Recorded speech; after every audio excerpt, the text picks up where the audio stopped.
Welcome back to Cloud9 learning. और आज science in everyday वाली सीरीज़ में मैं आपके लिए लेके आई हूँ ई पॉल्यूशन। तो पॉल्यूशन तो हम सबको पता ही है, आप लोगों को ये भी पता है, soil pollution, water pollution, air pollution. लेकिन ये ई पॉल्यूशन क्या है और ये चीज़ आई कहाँ से? अब जैसे कि हम आजकल सारे रह रहे हैं टेक्नोलॉजी फ्लडेड एरिया में, हम सब यूज़ करते हैं बहुत सारे इलेक्ट्रॉनिक डिवाइसेस हमारे घर में, जैसे कि हमारा मोबाइल फ़ोन हो गया, लैपटॉप हो गया, एलईडी टेलीविज़न हो गया, या पुराने जितने भी टेलीविज़न थे, उसके अलावा वॉशिंग मशीन होगी। तो जितने भी हमारे इलेक्ट्रॉनिक डिवाइसेस जिनको हम यूज़ कर रहे हैं अपनी डेली लाइफ में,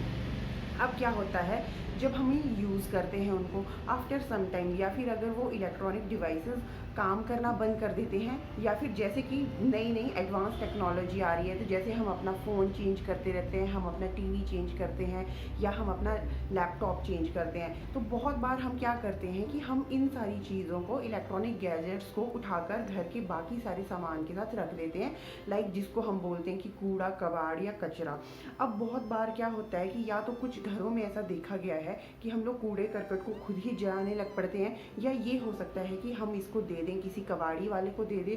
ठीक है, अब होता क्या है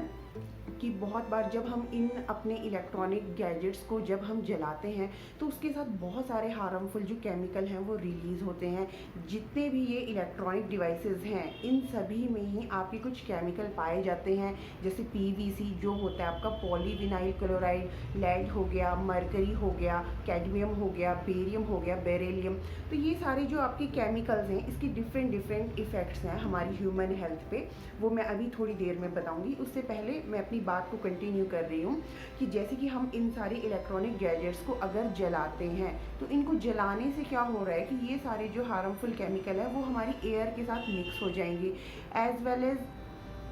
अब जब हम इनहेल करेंगे, सांस लेंगे, तो क्या है कि ये पूरे एटमॉस्फेयर में ये केमिकल क्या है कि विद रिस्पेक्ट टू हमारे सांस लेने के साथ हमारी बॉडी में एक्यूमुलेट कर जाते हैं। इसके अलावा क्या है कि ये पानी में भी मिल सकते हैं, तो भी पानी के थ्रू भी जब हम कोई भी जानवर पानी पिएगा अगर, या अगर हम पानी पिएंगे, तो भी ये हार्मफुल केमिकल हमारी बॉडी के अंदर एंटर कर जाएंगे। या फिर ये भी हो सकता है कि जब मिट्टी में ये मिल जाए, तो आपकी सॉइल जो है, अब हमें पता है कि सॉइल अगर हमारी फर्टाइल है, उपजाऊ है, तो इससे क्या है कि जब ये केमिकल हमारी मिट्टी के साथ मिल जाएंगे, तो एक तो ये उसकी उपजाऊ शक्ति यानी कि उसकी फर्टिलिटी को भी कम कर देगा, और दूसरी बात क्या है कि जितनी भी क्रॉप्स हैं जिसको हम खाते हैं बाद में अनाज के रूप में, उसमें भी आपके ये केमिकल मिक्स हो सकते हैं।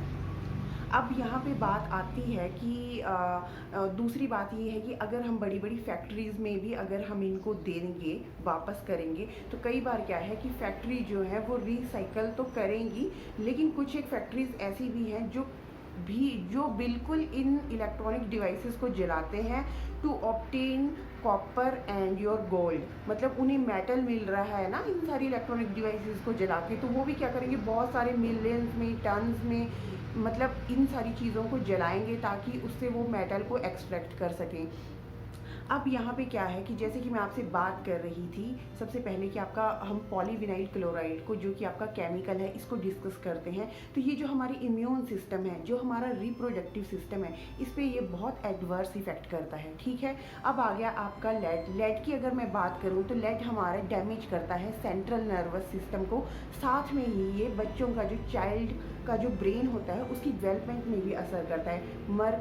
मरकरी हमें पता है कि एक तो ये हमारे ब्रेन को डैमेज करता है, हमारे रिस्पायरेटरी सिस्टम को डैमेज करता है, और उसके साथ साथ क्या होता है कि ये स्किन डिसऑर्डर भी क्रिएट करता है। बेरियम जो है वो आपकी मसल वीकनेस को जनरेट करता है, हमारे हार्ट, लीवर और किडनी में भी एक्यूमुलेट हो जाता है। एंड आपका जो बेरिलियम है दैट इज़ वेरी कार्सिनोजेनिक, मतलब वो आपका लंग कैंसर जो है वो प्रोड्यूस करता है। तो अब क्या होगा, जब धीरे धीरे हम इन सारे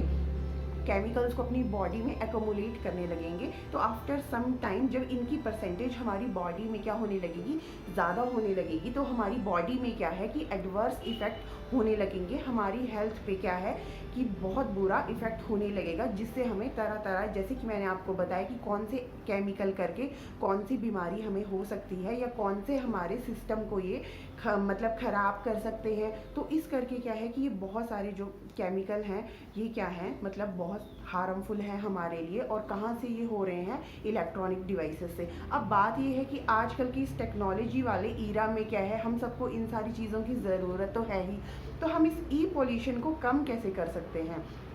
हालांकि जो वर्ल्ड वाइड जो हमारा रिकॉर्ड है उसमें ये है कि 40 मिलियन टन आपका इलेक्ट्रॉनिक वेस्ट पूरे वर्ल्ड वाइड जो है, मतलब इलेक्ट्रॉनिक वेस्ट, इतना आपका इलेक्ट्रॉनिक वेस्ट इकट्ठा होता है हर साल ही। तो सोचो इसके कितने हार्मफुल इफ़ेक्ट होंगे। तो इसके लिए हम क्या कर सकते हैं, इसके लिए सबसे पहली चीज़ तो ये है कि जितने भी हमारे इलेक्ट्रॉनिक डिवाइसेस हैं हम उनका मोस्ट यूज़ कर सकें, यानी कि जितना हो सके, यानी कि आफ्टर सम टाइम हम उन्हें फेंके ना, अच्छे से यूज़ करें, या हम उन लोगों को दे दें जो इसका ज़्यादा से ज़्यादा इस्तेमाल कर सकते हैं। दूसरा चीज़ हम ये कर सकते हैं कि हम लोगों को अवेयर कर सकते हैं। ई वेस्ट करके हम लोग एक डस्टबिन सा क्रिएट कर सकते हैं। स्कूल एंड कॉलेजेस में सबको इस ई वेस्ट पॉल्यूशन, यानी ई वेस्ट और इसका जो पॉल्यूशन है इसके बारे में हम लोगों को अवेयर करा सकते हैं। और सबसे इम्पॉर्टेंट चीज़ ये कि अगर हमारे पास बहुत सारा इलेक्ट्रॉनिक गैजेट इकट्ठा हो जाता है तो बहुत बड़ी बड़ी मैन्युफैक्चरिंग वाली जो आपकी कंपनी है जो रिसाइकल करती है इन प्रोडक्ट को,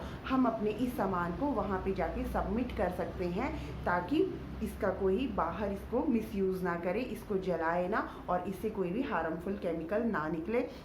सो एट द एंड मैं यही कहूँगी कि हम आपके लिए बहुत सारे साइंस इन एवरीडे में नए नए टॉपिक लेके आते रहेंगे। तो आप अपने कमेंट्स जो हैं ज़रूर दीजिए कि आपको हमारी वीडियो कैसी लग रही हैं। And once again like, share and subscribe our channel Cloud9 Learning।